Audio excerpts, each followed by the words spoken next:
Mary Jane, relaxa, não precisa se preocupar. O Homem-Aranha tá chegando, vai salvar todo mundo aqui, tá? Pode ficar tranquila.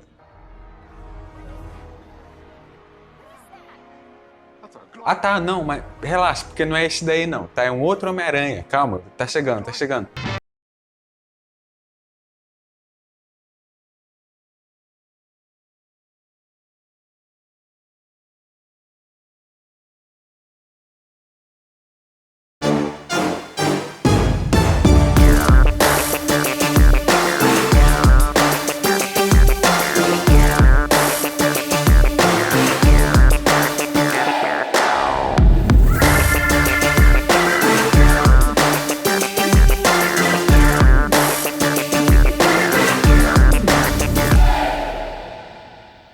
Muito bem, senhoras e senhores, sejam muito bem-vindos aqui de volta a esse canal, a esse quadro onde falamos sobre diversos assuntos, que é o Pensa Rápido.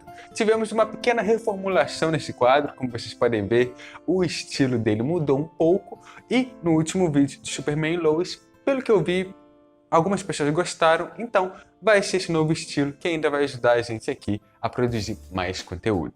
Então, vamos sem mais delongas, falar sobre esse vídeo, sobre o tema que é Homem-Aranha. Sim, senhoras e senhores, iremos falar de Homem-Aranha e, principalmente, Aranha-Verso. Só que eu não queria falar simplesmente do filme ou da qualidade dele, ou até mesmo das questões técnicas, falar só por falar. Eu quero falar um pouco sobre o porquê de Aranha-Verso ser um dos filmes, se não o filme mais fiel aos quadrinhos. E eu vou te explicar aqui o porquê. Porque vamos lá, vamos pensar, quando a gente fala de adaptação de quadrinhos, o que vem normalmente na nossa mente atualmente é a Marvel. Só que a Marvel, quando a gente pega ela e os padrões que ela segue, não é muito bem fiel, sabe? A própria narrativa, a Marvel acaba pegando muitas das vezes certos elementos e simplificando eles ao máximo. Um bom exemplo disso é as Joias do Infinito, que eles pegam ali a ideia das 6 joias, cada uma com poder diferente, e todas elas movimentam diversos aspectos daquele universo.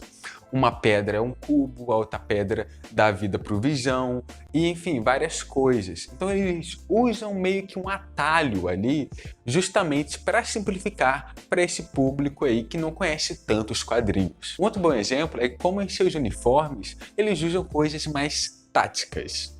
É aquela ideia do realismo, sabe? Do super-herói realista, que não usa um uniforme de couro ou não usa um colã apertado. Não, ele usa trajes táticos que condizem com a ideia ali daquele universo real. Então, muitas das vezes, quando a gente olha para a Marvel, ela tem sim bons filmes, quadrinhos, boas adaptações. Só que ela ainda pega um outro viés. Ela não busca ser fidedigna à ideia do que é um quadrinho ou do que é aquela história nos quadrinhos. Não, ela pega aquele material e adapta ele para a linguagem total do cinema, sem adaptar a própria linguagem do que é o quadrinho. Um outro bom exemplo é na DC. Já na DC, que a gente sempre tem, inclusive o tom escuro aqui, ó, como vocês podem ver, preto e branco do Snyder, esse tom melancólico e frio e realista e blá blá blá, nós temos ali uma ideia um pouco diferente, porque eles tentam ser ao máximo fiéis na questão estética. Basta ver os uniformes, o uniforme do Batman, do Superman, da Mulher Maravilha, sempre passando aquela ideia de que eles são entidades, deuses. E, é claro, sempre sendo muito fidedigno ao material dos quadrinhos, né? Os próprios visuais, Adão Negro, que odeio, mas tem ali uma estética bem fiel, né? Todos os uniformes fiéis aos quadrinhos, só que fica meio que parado nisso, sabe? A própria narrativa, muitas das vezes, tenta ser um Ctrl-C, Ctrl-V dos quadrinhos, só que calcado em uma ideia do que é o cinema ali, padrão de ação. Eu vou pegar Adão Negro novamente como um bom exemplo. Tem o vilão que surge, descobre que na verdade pode ser um herói, então enfrenta um inimigo que é um inimigo aleatório que surge do nada. Então dá pra ver que muitas das vezes não é a ideia ali da narrativa de quadrinhos que está sendo aplicada ali. Pelo contrário, é só mais um algo convencional, digamos assim, algo natural de Hollywood, do cinema norte-americano, sendo adaptado ali com alguns detalhes do que é os quadrinhos. Mas aí que tá, eu falei todos esses pontos e a maioria deles negativo, porque, vamos ser honestos, não necessariamente ser fiel aos quadrinhos torna ele um bom filme. E se tornasse o Hulk dos anos 2000, seria o melhor filme de super-herói que já vimos. Vamos lembrar um pouco deste filme, né? A gente tem ali o Edward Bunnan como protagonista, o diretor que no futuro da sua carreira iria dirigir um filme de Velozes e Furiosos. Nós temos ali meio que a questão prematura, sabe, do que se tornaria o cinema de heróis. E ali, não tendo tanto apego a essa ideia de que super-heróis são mega lucrativos, ele é um filme muito experimental. Várias cenas ali tentam emular, por exemplo, a passagem de quadrinhos, de páginas de um quadrinho. Também tem outras cenas ali, a própria luta final ali entre o Hulk e o pai dele, nós temos ali algo épico, mas feito de uma maneira que parece muito frames parados simulando páginas de quadrinhos, sabe? Muitas das coisas ali que eles adaptam no filme são tentando adaptar a narrativa que os quadrinhos busca criar toda vez que conta uma história. Através disso, sendo honesto, o filme acerta até que bastante. Só que é claro, tem problemas na própria direção, na própria narrativa, principalmente no roteiro.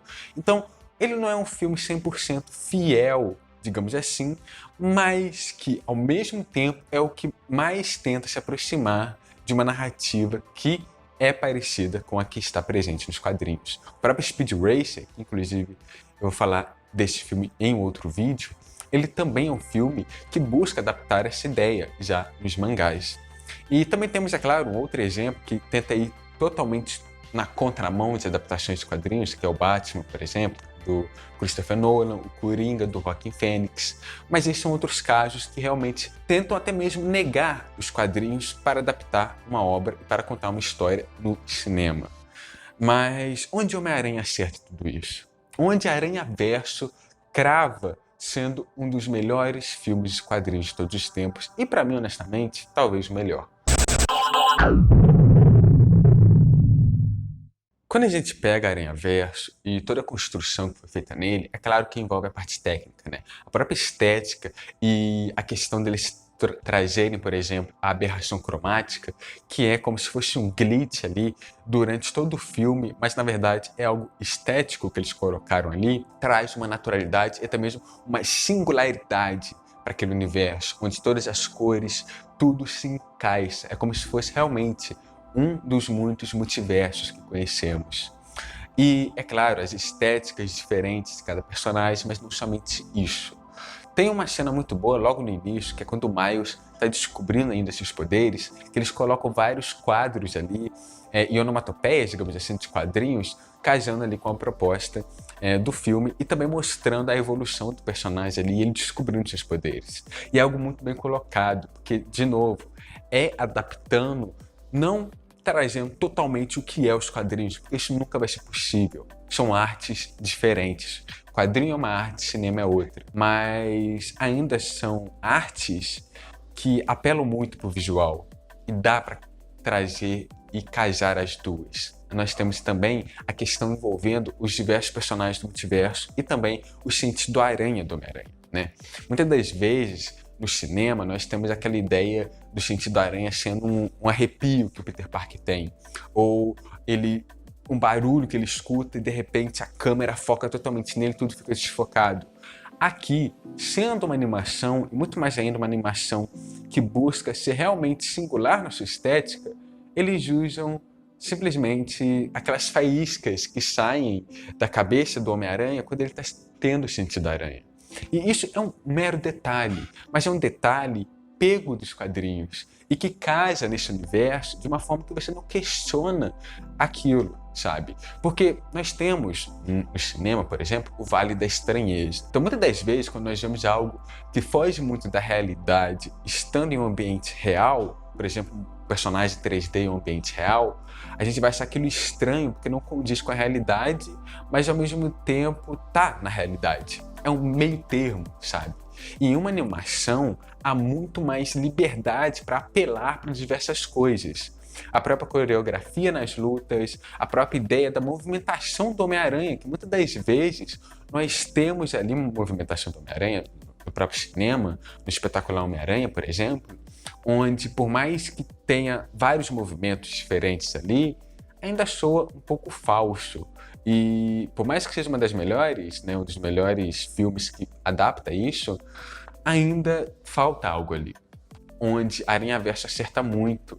Tem vários detalhes. O Tweep, quando ele joga a teia e sai aqui uma onomatopeia do Tweep, ou quando eles estão lutando e, por exemplo, tem o Homem-Aranha no ar e ele é todo em preto e branco, ou o Peter Porco, que é o Homem-Aranha, que é um porco, e ele tem toda a estética das animações dos anos 80, por exemplo.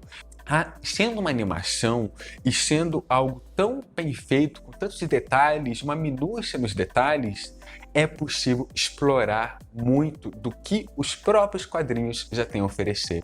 Quando o Peter Parker, o Miles, ele dá o seu primeiro salto, né, ele vai fazer aí o seu primeiro pulo de um prédio para, enfim, usar suas teias, nós vemos de novo aquela ideia dos frames, dos quadrinhos, mas diferente do Incrível Hulk, onde era algo muito experimental, aqui é possível eles usarem de uma maneira que concilia com vários elementos que estão presentes no cinema, como a trilha sonora, fotografia, e casando com aquilo que os quadrinhos já faz. Então é muito uma junção de dois elementos. É o que o cinema é e o que os quadrinhos são. Eles juntam essas duas coisas, pegam um elemento junto do outro para casar com a proposta. Em Aranhaverso 2 agora, nós teremos, por exemplo, diversos Homem-Aranhas e também diversas estéticas diferentes, casando com a ideia de que nos quadrinhos nós temos diversos artistas diferentes fazendo personagens diferentes. Então, Aranhaverso, ele é o melhor filme de quadrinhos, não porque somente ele tem uma questão técnica muito boa ou um enredo que é sensacional. É também porque ele entende o que é o cinema e o que é o quadrinhos. E ao entender que são duas singularidades, são duas artes diferentes, eles exploram muito bem uma e outra, trazendo elementos de uma para a outra, sabe? Meio que realmente fazendo ali uma portabilidade, digamos assim, entre essas duas artes. Então, mostra muito do que é o Aranhaverso, do porquê essa animação mudou tanto o cinema, sabe? Ela entendeu muito bem o que é a arte que ela está adaptando antes de levar ela para uma outra arte que é o cinema. Porque não basta só você olhar para um quadrinho, ver a história e falar, tá bom, agora vamos meter um uniforme em alguém e vamos adaptar essa história. Não é somente isso, sabe? Isso torna as coisas tão rajas que acaba, muitas das vezes, esquecendo o real contexto daquilo. Quadrinho nunca vai ser cinema e cinema nunca vai ser quadrinho. Mas entre o meio disso, podemos encontrar muitas coisas boas, que tornam essas duas coisas tão boas de serem consumidas. Afinal de contas, uma hoje em dia não sobrevive sem a outra. Então, temos que entender um pouco, pelo menos, o material fonte disso. Diferente, é claro, de pessoas como Zack Snyder, que prefere fazer filmes horrorosos e que ele acredita